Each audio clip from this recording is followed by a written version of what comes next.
Round one, fight. 박병창 부장님 모시고 여러 가지 글로벌 증시에 대해서 한번 정리를 해보고 또 한국 증시의 거시적인 시각에 대해서 말씀을 나눠봤는데요. 궁금해지는 게 하나 있습니다. 예. 과연 이제 박 부장님께서 예. 이제 앞서서 말씀하실 때 예.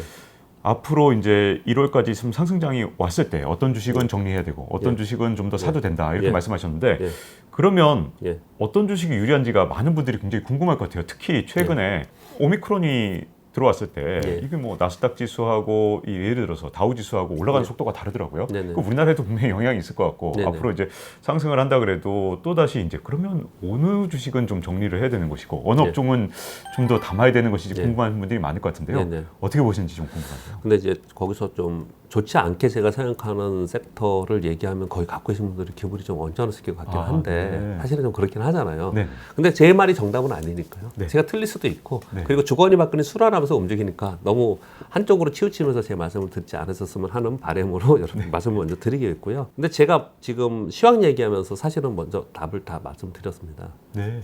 왜냐하면 저는 경기가 뭐 회복해서 호황이 돼가지고 뭐 고성장이 되고 고금리가 되고 그렇게 쉽지 않을 거라고 생각을 하거든요. 그냥 예전에 있었던 팬데믹 이전에 있었던 것처럼 그런 것처럼 이번에도 또 그런 흐름이 되지 않을까 섹터별로 움직이고 좀 그렇게 보고 있거든요.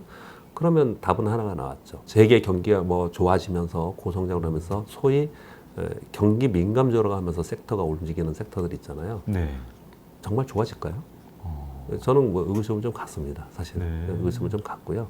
그리고 또 하나는 위드 코로나가 되면 뭐 대규모의 뭐 수요가 발생을 하고 여행을 하고 막 실제로 그런 일이 발생이 되긴 하겠죠. 그런데 정말 과거처럼 똑같이 돌아갈 수 있을까? 저는 그렇게 생각하지 않거든요. 그런 부분들은요. 그래서 그쪽 부분보다는 경기나 시황이 막 대세 상승할 때는 시황과 관련된 좀 섹터를 사야 되잖아요. 네. 그걸 갖고 있어야 되잖아요. 근데 그렇게 다이내믹하게 추세 상승할 수 있을까? 상승하더라도 좀 제한적이지 않을까? 네. 그렇게 생각하는 거거든요. 지금 내년도에 목표 주가 지금 증권사에 나온 거 보면은 네. 3,200에서 3,600포인트 얘기하는 것 같더라고요. 네. 근데 이제 그 얘기를 잠깐 그러면 숫자로 하나 말씀드릴게요. 제가 요즘에 이제 방송을 하기 때문에 숫자로 좀 말씀드리면요. 말도 안 되게 막 2,400 간다, 2,000포인트 간다 막 이렇게 술 한잔 하시면서 그런 얘기 하지 마시고요. 그건 이제 중대한 위기, 시스템 위기가 발생할 때 일시적으로 그럴 수는 있습니다. 네. 근데 그건 특이한 경우이고요. 네. 그냥 어디 가서 이제 남들한테 얘기할 때 조금 숫자를 갖고 얘기하면은 좀 잘난 척 할 수 있잖아요. 근데 그런 의미에서 제가 숫자 하나 말씀드리면요. 이제 우리나라가 최근에 2000년 이후에 2000포인트를 2007년도에 찍었다 그랬어요. 한번. 그 신고지수였거든요. 그때가. 그때 우리 코스피의 이익이 62조였습니다. 그리고 2017년도에 신고지수 찍었다 그랬죠. 2607포인트요. 네. 그때 순이익이 141조였습니다. 141조. 10년 지나고 나서 62조에서 141조가 됐어요. 올해 원래 한 180조 예상했었는데 올해 얼마 좀 되시죠? 되죠. 올해 175조입니다. 네. 내년도에 원래 예상이 190조 예상했었는데 지금 다운돼 갖고 180조 정도 생각을 하고 있어요. 180조 정도. 그러면 기업의 이익을 가지고 주가를 우리가 측정하지 않습니까? 그렇죠. 근데 그 기업을 몽땅 모아놓은 코스피의 이익이 주가 지수 아니에요. 그렇죠. 네. 아니 근데 2017년도에 141조일 때 2,600포인트였는데 지금 180조에서 200조를 논하고 있는데 2,600포인트는 뭐 증권회사에서 얘기하는 사람이 있긴 있더라고요. 뭐 일시적으로 갈 수도 있다고 생각을 해요. 네. 그런데 그 밑으로 막 얘기하는 거는 그냥 막 던지는 말 아니에요. 물론 네. 일시적으로 갈 수 있다라는 거죠. 네. 근데 우리는 그게 가냐 안 가냐가 중요한 게 아니고 기준은 있어야 되지 않습니까? 네. 그런 기준을 봤을 때 내년도에 175조에서 뭐 180조, 185조 뭐 요 정도로 왜냐하면 이게 틀리잖아요. 좀 네. 정확히 맞추지 못하니까. 그렇죠. 그 정도에 봤을 때 우리나라의 현재 지금의 멀티플을 계산해가지고 중간값을 봤을 때 어느 정도 보이냐 그러면은 제가 계산을 해봤더니 최저는 2657에서 3500포인트 좀 보이는데 이게 너무 이게 폭이 커요. 네. 그래서 조금 중간값으로 우리는 이제 항상 보수적으로 투자를 해야 되잖아요. 직접 투자하는 사람들은요. 네. 보수적으로 중간값으로 봤더니 한 2800포인트가 저점 라인이 좀 되고요. 네. 고점 라인 한 3300포인트 그러니까 신고지수 근처이죠. 네. 3010포인트니까 그 위에 네. 그 정도가 좀 보여요. 네. 그리고 또 하나는 제가 계산한 건 아니고요. 우리 그 코스피의 12개월 포워드 PBR 있죠. PBR 1배가 2790포인트입니다. 저는 여러분 기술적 분석을 좀 하지 않습니까? 네. 아까 좀 전에 말씀드린 대로 작년에 이번에 3월에 폭락했다가 2,000포인트까지 올라온 거는요. 그건 자율반등이고 비정상 하락이 자율반등하고 실제로 상승한 것은 언제 상승한 거냐면 작년에 11월 달부터 상승한 게 진짜 상승이거든요. 네. 그 시가가 2,267포인트였고요. 고점이 6월에 고점이 3,300포인트였어요. 네. 그게 되돌림으로 밑으로 내려와서 약간 중간값 라인이 얼마냐면요. 그 중간값 라인이 2,786포인트예요. 아, 네. 그럼 이 세 가지가 숫자가 비슷하죠. 네, 네. 2,786, 2,790, 네. 2,800 뭐 이렇게 비슷해요. 네. 이걸 왜 말씀을 좀 드리냐면요. 기초 분석은 여러분들이 안 믿으신다 하더라도 이익에 대해서는 이거는 기본 합리적인 얘기잖아요. 그렇죠. 네. 그러니까 2,800포인트, 2,750포인트 요 라인을 깨고 일시적으로 내려가면은 네. 야, 나는 여기서 공포에 팔지 말고 이건 저평가되는 국면이니까 사야 된다라고 생각을 좀 하면서 네. 시장을 대한다. 그런 기준을 마련해야 된다고 저는 생각을 하거든요. 네. 근데 그런 기준을 때문에 요 설명을 드리는 거고 아까 말씀드린 대로 저는 박스권이라고 말씀을 드린 거는 밑으로 하단 부분에 2,800포인트 전후나 위로는 뭐 신고가에 있는 3,300포인트 전후나 이렇게 사실 보면 3,000포인트예요. 네. 3,000포인트 전후예요.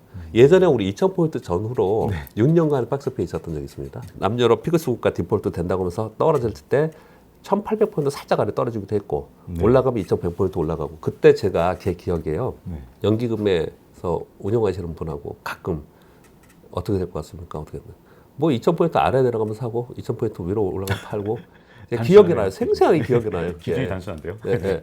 이제 우리 시장이 그럴 가능성이 좀 있지 않을까. 왜냐하면 이런 생각을 하고 있어야지 자기 나름대로 틀리든 맞든 시황관을 가지고 있어야지 내가 투자 전략을 가져갈 수 있고 내가 지수에 대한 ETF를 한다 하더라도 어느 정도에는 내가 사고 어느 정도에는 팔아야 된다고 생각하는 거죠.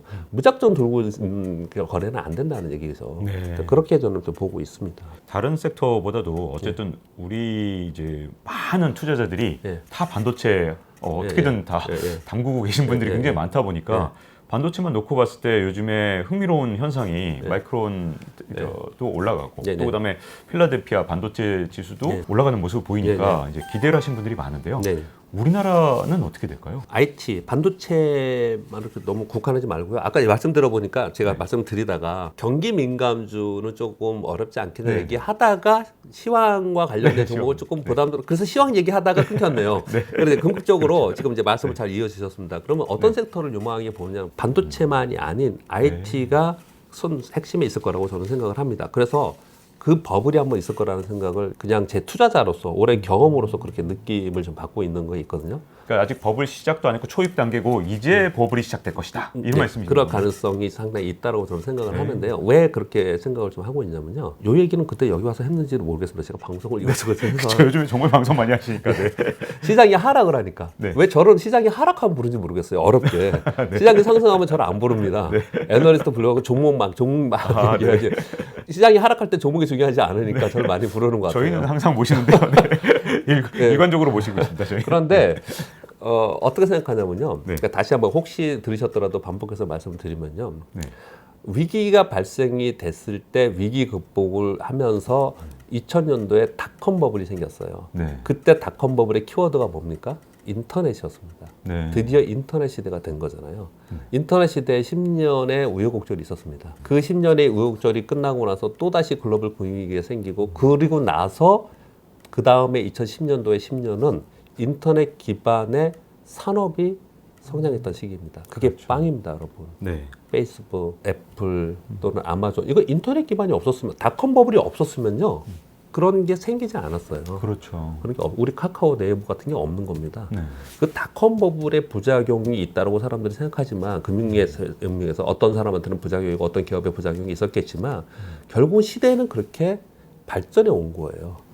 저는 그렇게 생각을 하거든요. 네. 그런데 인터넷을 기반으로 해가지고 새로운 산업이 발생을 해가지고 그런 새로운 산업이 뭐 전자상거래가 됐고 그리고 뭐 스마트폰이 됐고 이런 것들이 다 발생을 했잖아요. 네. 근데 이들이 다시 또 성숙 단계에 들어온 거예요. 저는 네. 그렇게 보고 있거든요. 네. 다시 성숙 단계에 들어오니 이들이 새로운 걸 하려고 하는 거예요. 그러니까 애플이 이제 애플카를 한다고 하죠. 애플카라고 한다 하고 페이스북은 이름을 메타로 바꿨습니다. 네. 스퀘어 같은 데는 이름을 블록으로 바꿨어요. 네. 이렇게 이름을 바꾸면서 새로운 걸 자꾸 하려고 하는 거예요. 그 새로운 것들이 무엇이냐를 생각해 볼 때 답을 어떤 분이 이렇게 얘기를 했더라고요. 너무 멋진 말이라고 제가 이렇게 말씀드릴게요. 네. 그 제이슨 생커라는 분이 있죠, 미래학자. 네. 이분이 코로나 이후에 전망을 하면서 이렇게 얘기를 했습니다. 코로나 이후에 국가 부채 비율이 높고 개인들에도 부채가 많은 이런 쪽에는 우려가 된다. 네. 우려가 된다라고 얘기를 하면서 자동화, 로봇, AI 확신이 현실에서 가장 가시적인 변화를 일으킬 것이다. 이런 얘기를 하면서 뭐라고 얘기했냐면요. 우리는 팬데믹으로 인해서 어떤 기술이 필요하고 어떤 기술이 편리하며 어떤 기술이 가치가 있는지 확실하게 알게 됐다는 거예요. 그래서 팬데믹이 끝나도 과거로 돌아가지 않는다. 왜냐? 우리는 팬데믹으로 인해서 더 효율적이고 효과적인 방법이 뭔지, 기술이 뭔지 알게 됐기 때문이라는 거예요. 전 딱 보면서 너무너무 공감을 했고 감동스러웠어요. 네. 저는 그렇게 생각하거든요. 진짜 와닿는 점이 네. 있네요. 네. 이번 연초에 그 방송도 우리 같이 많이 했던 것 같은데 언택트 시대에서 컨택트 시대로 가지 않냐 이런 얘기 되게 많이 했잖아요. 네. 연초에 백신 때문에 네, 그렇게 했잖아요. 근데 그렇지 않고 컨택트가 언택트로 들어오는 시대가 된다. 그러니까 현실 세계가 가상 세계로 들어오는 세계가 된다. 그래서 이제 새로운 메타버스라는 말이 원래 있었지만 네. 이것이 화두가 돼서 올 연말에 이렇게 메타버스가 관련 종목들도 뜨고 이런 일이 벌어졌다고 생각을 하거든요. 이제 새로운 기술에 의한 팬데믹으로 발생된 새로운 기술의 효용성, 효율성 이런 것을 보고 새로운 기술의 발전되는 과정에서 앞으로 10년을 향유하는 어떤 기술이나 어떤 새로운 시대가 나타날 건데 그러한 시대에 통틀어서 우리가 팬데믹으로 인해서 현실 세계에 있는 게 이제 가상 세계 온라인 안에서도 구현이 된다는 걸 이제 알았단 말이에요. 네. 이제 거기에 대한 기술력들이 이제 되고 새로운 산업이 발전이 될 건데, 네. 새로운 발전이 될 건데 그 중에 하나가 메타버스예요. 네. 그 중에 하나가 메타버스이고 메타버스 안에 게임하고 콘텐츠하고 엔터가 그 중에 일부가 제일 먼저 움직인 거라고 저는 생각을 합니다. 네. 자 이제 다시 돌아가서 자율주행이나 전기차에 반도체 칩이 많이 들어가죠. 네.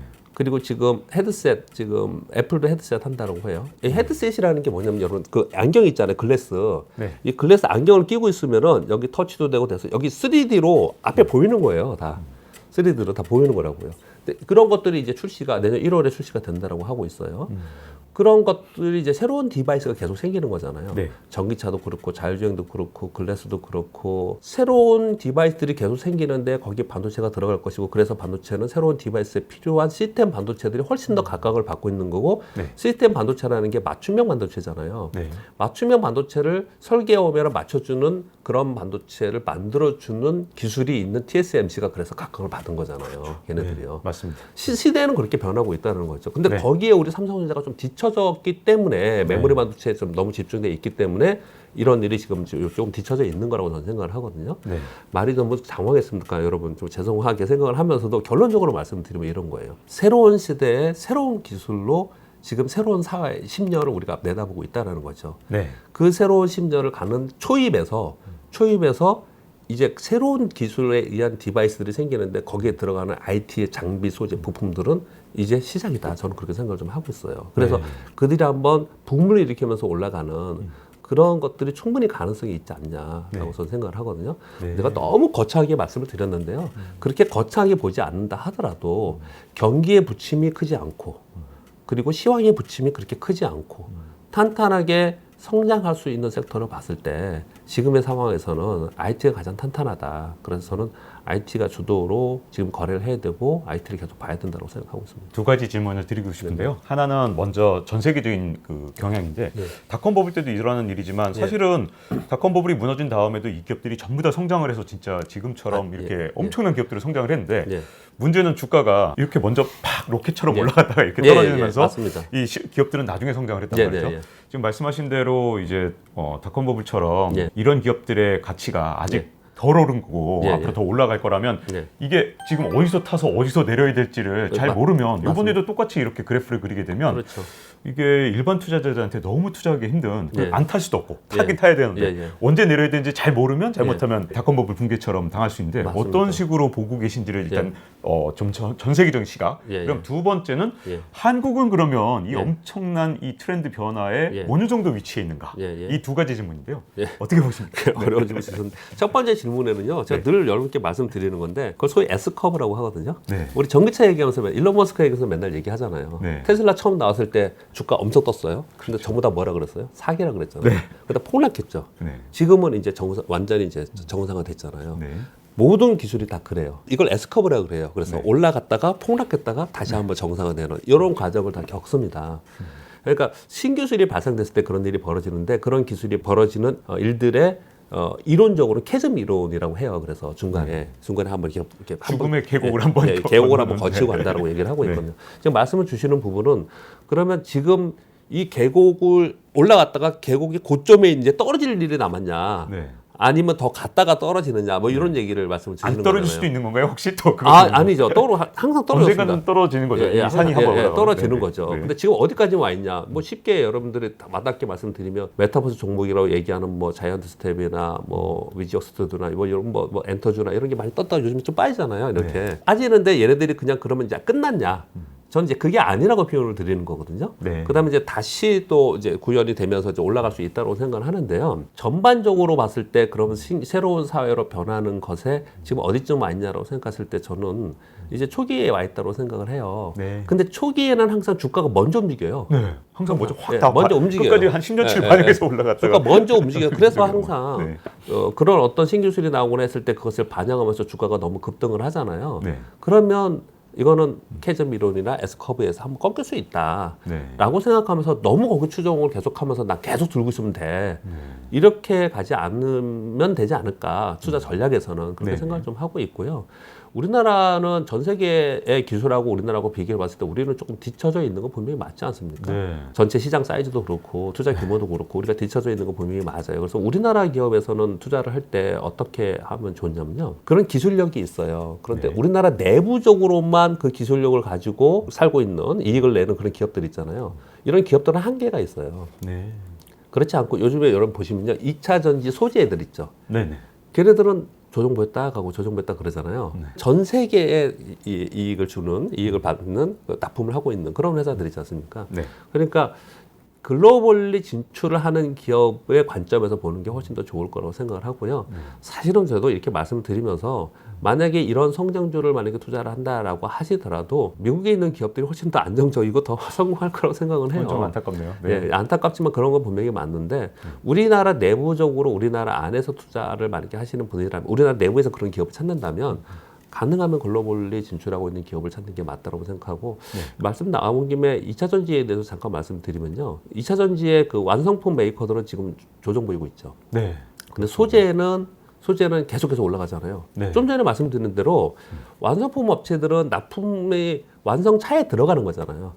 근데 소재는 전 세계에 다 납품을 할 수 있는 거잖아요. 그 2차 전지 만드는 회사들에 할 수 있는 거잖아요. 그러니까 훨씬 더 다변화되어 있는 거죠. 네. 그런 의미에서 봐야 된다는 게 첫 번째 말씀을 드리고 싶고요. 두 번째는 이미 거기는요. 성장주가 아닌 것 같아요. 이제 성수기업에서 이제 뭐라고 표현할까요? 우량주예요. 삼성전자처럼. 거기는 우량주예요. 빠르군요, 진짜 네, 빠르군요. 그래서 거기는 이미 우량주가 됐기 때문에 네. 그냥 추세 매매를 하는 것이지 네. 향후에 전기차 시장이 어떻게 돼서 얘네 수익이 얼마나 나가지고 엄청나게 수익이 좋아질 거야. 성장이 엄청날 거야. 이거는 이미 지난 것 같아요. 네. 그 걔네들은 이미 지났어요. 이 캐즘을 지났어요. 네. 네, 그러면서 올라가고 있는 것 같아서 어느 단계에 와 있나가 굉장히 중요한데 기자님이 그걸 딱 질문을 하신 것 같아요. 네. 근데 우리나라 기업들에는 아직 시작도 안 한 기업들이 훨씬 많다고 저는 생각하고요. 네. 미국은 진행을 좀 하고 있는데 전반적으로는 초기 단계에 있다고 생각해요. 그래서 저는 초기 단계에 한번 버블을 만들지 않을까. 무너지더라도 그 다음에 무너지는 게 아닐까라고 조심스럽게 좀 말씀을 드리고 보고 있는 겁니다. 항상 박병창 부장님께 여쭤보는 것 중에 하나가 예. 차트가 좀 궁금한데요. 예. 최근에 우리 코스피나 나스닥 차트가 큰 변화가 있었는데 예. 지금의 모습 두 시장 어떻게 보시는지 또 궁금합니다. 미국은 신고지수 내고 조정을 좀 보이고 있는 거고요. 네. 다우존스 산업지수는 4주 연속 하락했다가 반등 준 거고요. 네. 나스닥은 신고지수 내고 2주 하락했다가 반등 준 거예요. 근데 사실 거기도 답이 나와요. 윌리엄 오니 이렇게 얘기했습니다. 뭐가 네. 궁금하면은 어디에서 물어봐라? 시장에 물어봐라. 시장에서 뭘 봐라? 시세를 보면은 안다. 네. 그래서 그렇게 얘기를 했어요. 다우존스 산업지수가 훨씬 약해요. 경기 민감 섹터가 훨씬 더 약합니다. 그렇죠. 네. 성장주가 훨씬 세요. 네. 이 얘기 들으니까 또 한번 여러분께 또 말씀드려야 될 게 있는 것 같네요. 금리 인상, 긴축을 하면서 금리 인상을 하면은 그 스타일 투자자들이 어떻게 하죠? 성장주는 팔고, 예. 성장주 떨어지고, 금리 인상하면 성장주 떨어지고 네. 가치주를 사야 가치 된다 사야 그러잖아요. 된다. 네. 그 말이 틀린 말은 아니에요. 그렇게 매매를 할 수도 있을 것 같아요. 네. 그러나 미국이 금리 인상을 하는 그 기간 동안 짧게 그 구간에는 그랬지만 잠시 네. 미국의 10년 만기 국채 수익률이 오르고 막 금리 오른다 그러면 여러분 어때요? 나스닥이 살짝 떨어지고 네. 그 다음에 뭐 가치주가 오른다면 다우가 상대적으로 강하죠. 네. 그런데 이게 6개월, 1년을 딱 보고 나면은 성장주가 훨씬 많이 떴어요. 네. 왜 그러냐? 과거의 성장주들은 이익을 수반하지 않는 성장이었어요. 네. 근데 지금의 성장주들은 가치주보다 이익을 훨씬 많이 수반하면서 뜨고 있는 네. 거예요. 얘네 빅테크 애들은요. 네. 얘네는 성장률이 뭐 20% 이상 30%씩 가고 있기 때문에 금리를 올린다고 해서 얘네들이 가치 훼손이 되지 않는다는 거예요. 그냥 다만 시장에서 습관적으로 관행적으로 네.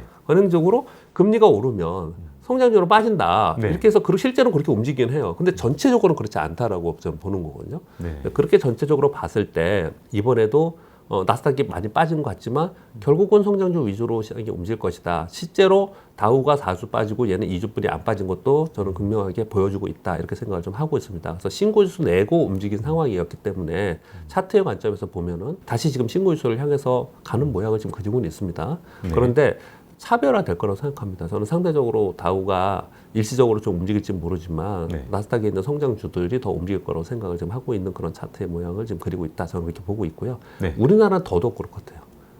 우리나라는 코스피가 지금은 상대적으로 강하지만요. 네. 코스피보다 코스닥이 훨씬 강하게 움직이면서 바야흐로 시장이 박스권에 있으면 소위 종목 장세가 벌어지거든요. 네. 그러면서 수익률을 벌어지면서 종목 장세가 이루어진다. 이렇게 생각을 좀 하고 있습니다. 근데 지금 차트에서 그렇게 말씀을 드리고요. 네. 얘기를 하다 보니까 네. 여러분들이 오해하실 것 같아서 말씀을 좀 해드려야 될 것 같아요. 네.